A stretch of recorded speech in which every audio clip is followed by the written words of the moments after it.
What's up, everybody? It's Man of Low Moral Fiber here. My name's Luke, and today we're going to be taking a look at the Hawkeye as part of my Does It Suck series. The Hawkeye is a Seraph rarity Jakobs sniper rifle from the 3rd campaign DLC, Sir Hammerlock's Big Game Hunt, and in Ultimate Vault Hunter mode it only drops from Vorac, who is the toughest raid boss and probably the toughest challenge in Borderlands 2. If we look here on the card, it says that the weapon has 8 times zoom, which I don't find to be very helpful about the gun. Basically, whatever scope you get with the Hawkeye, I'm using the doll scope here, it's then going to have an additional zoom built in. So if we look at it here, it's barely seeing the right and left sides, or that's the right, that's the left side, of this little slab that this guy is on. And the Muck in comparison, also with the doll scope, is going to see way past the left and right of these 2 pillars beyond the slab that he is on. So I don't really find that extra zoom that useful, and the card also says that this weapon has minus 50% weapon damage and a critical hit modifier of 580%.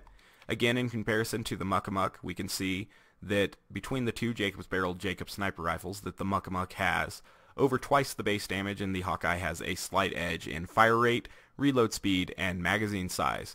The accuracy difference between the 2 is negligible. Now, with the way the Hawkeye works, having the relatively low base damage in exchange for the high critical hit modifier does not work out incredibly favorably with Zero's skill tree, which has plenty of critical hit modifiers such as headshot, killer, velocity, kill confirmed, and obviously critical ascension. Zero would actually prefer a higher base damage and then increasing the critical hit modifier via these skills, and that's why the Muck is going to outperform the Hawkeye. Getting rid of the one-shot one-kill bonus, we can see that the Hawkeye is going to score 66,13,000 without any critical ascension, where the Muck is going to score 7265 without any stacks of critical ascension. With one-shot one-kill, the Muck is going to score 12,548, and the Hawkeye will score less than that, I assume, or I'm actually pretty positive, once that critical ascension stat goes away, at 11,422. And if we gain stacks of critical ascension, the disparity between the 2 weapons is only going to increase. So I'll just get up to around 20 or so stacks of critical ascension, and then I'll test these both when the stack ticks down to 20.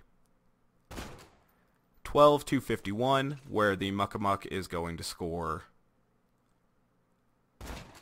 15,462. And the disparity between the 2 weapons will only grow as you gain more stacks of critical ascension.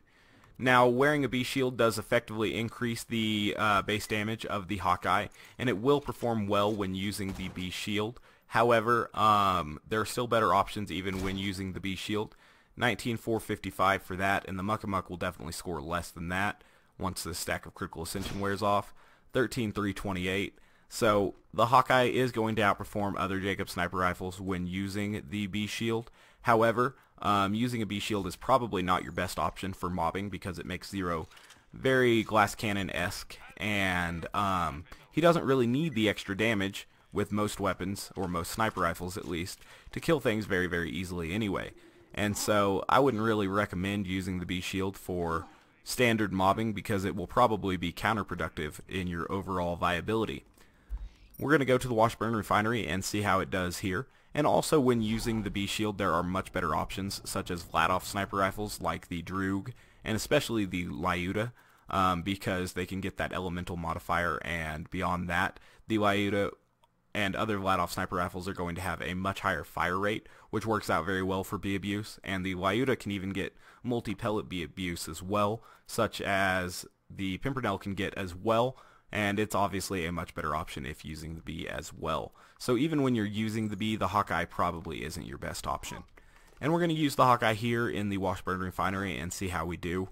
I haven't really used the Hawkeye in forever with Zero because I realized long ago that it's not a good option for him. But I expect that it will still be able to rip through these enemies pretty damn quickly here because, you know, we have critical ascension, and that's going to work out very, very well for you know, pretty much any sniper rifle with a half-decent fire rate, which the Hawkeye definitely has. So it's not like we're going to have any trouble working through this area.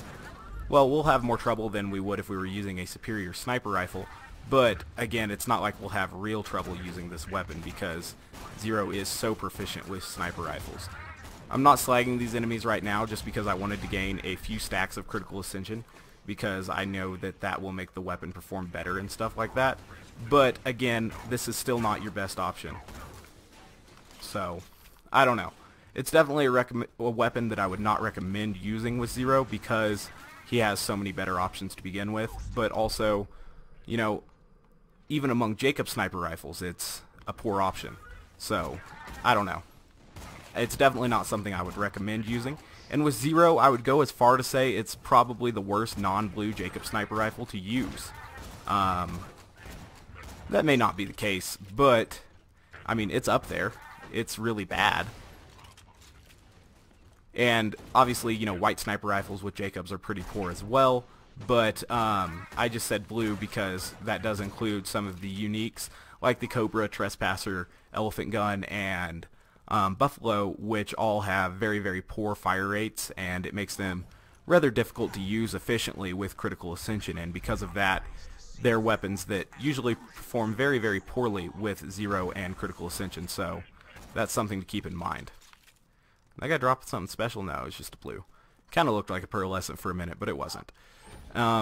Again, the extra zoom here from the Hawkeye isn't really being that helpful. I don't find it to be something that you need by any means in Borderlands, but some people enjoy it. Some people prefer using Hyperion scopes on their sniper rifles. I usually stick to dull scopes strictly because they have the lowest amount of zoom, and I find that that's actually better than zooming in overly far. But, you know, to each their own. I understand why people might want to zoom in further, but it's just not for me. So we'll go ahead and knock out these exploders here. As you can see, you know, with any sniper rifle with Zero with a half decent fire rate, you're going to wreck, you know, areas where critical hits come pretty easy, like the Washburn Refinery, fairly easy. So I don't know. It's not as if this weapon is going to quote-unquote suck with Zero, but it does suck in comparison to your superior options, which are plentiful. So I don't know. It's definitely not a weapon that I would recommend using by any means. Go ahead and kill this guy here. Oops, that was a mistake.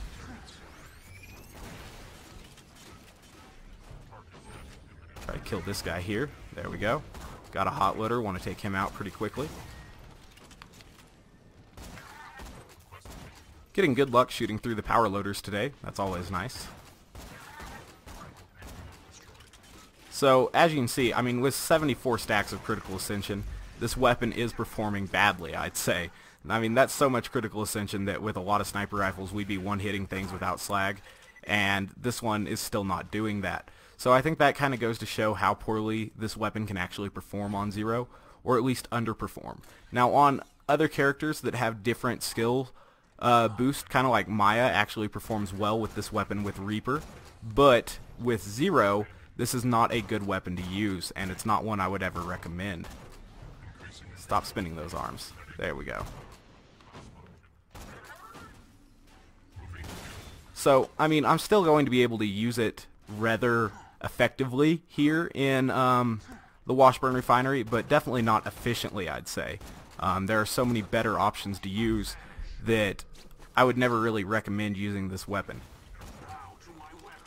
Rising Shot does increase the base damage, so that actually helps a little bit, but I mean, again, there are just so many better options to use that I wouldn't really recommend using this weapon for anything with Zero. I can't really find or think of a situation where it might be that useful, because they would be so far and few between, if they even exist at all. I mean, with the B shield it can do okay, but other than that, you know, it's poor. It's definitely bad. I don't know if you can say it sucks because it's a sniper rifle with a half decent fire rate, but it sucks compared to the other superior options that do exist. But I don't know, you know, like, I didn't have any trouble working through this map with it. Obviously there are more difficult maps in the game, that's for certain, but it's not as if this one was a challenge, and there are plenty others that wouldn't be that challenging either, but, you know, they'd be even less challenging if you used a superior sniper rifle, even a superior, you know, contemporary Jakobs sniper rifle like the Muck Muck or one of the many others that would be available.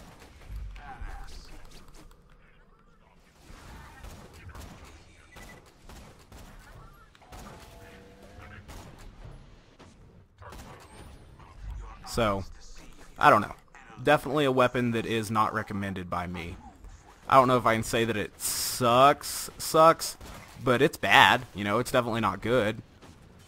I'd go as far to say that it quote-unquote sucks, because it's just going to be so poor performing compared to your myriad of better options that I would never really, ever use this gun. There's no need to. In fact, using this gun is only going to hamper Zero, and he's so awesome that he deserves better than this.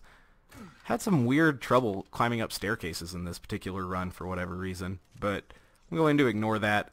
We'll go here and we'll try to kill these badass loaders. If they spawn in a spot where I can find one of them quickly, we should be able to kill them. Oh, the fact that there are two of them that close is rather unauspicious, but got the critical hits going now, and we should be able to finish these guys off.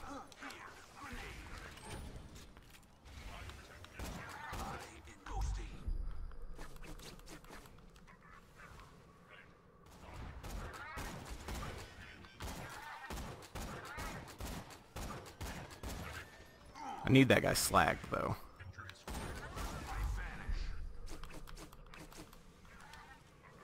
Go ahead and get the one-shot, one-kill bonus. Excellent. Now, Hurley might take a little bit longer to kill because his critical hit spot, once you knock off his arms, is so difficult to hit. So, I don't know if we'll be able to kill Hurley with any ease, but we'll try, I guess. You know, why not? We're here, so...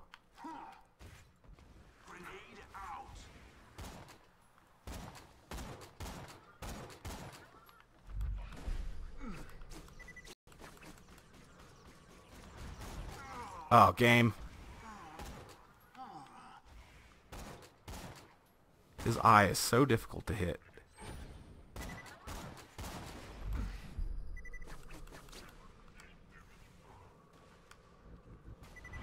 Had to make sure slag was still on him, and I'm out of grenades, so...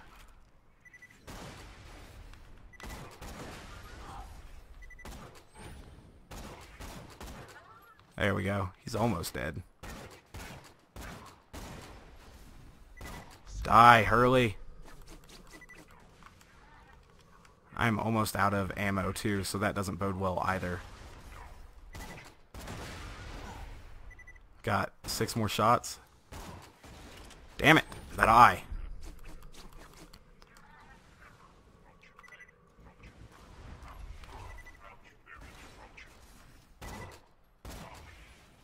One shot. Ah, damn it, that's bullshit.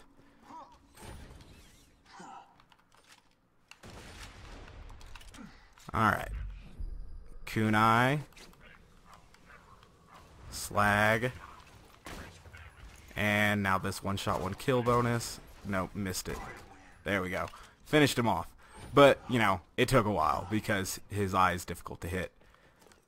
Need slag on this guy. Oops, that was not my slagging weapon. You can see how much damage the Muckamuck did when I accidentally shot with it, though, so I guess that's something to keep in mind.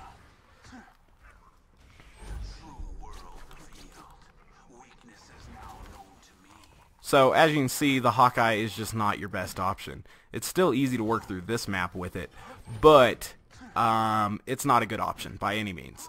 So, I don't know. I would not recommend using the Hawkeye. It's kind of a shitty weapon, but, you know... I would say that it does quote-unquote suck with Zero. With other characters, it's decent because of the way it performs with the bee and certain skills like Reaper. However, with Zero, I would say that it does suck.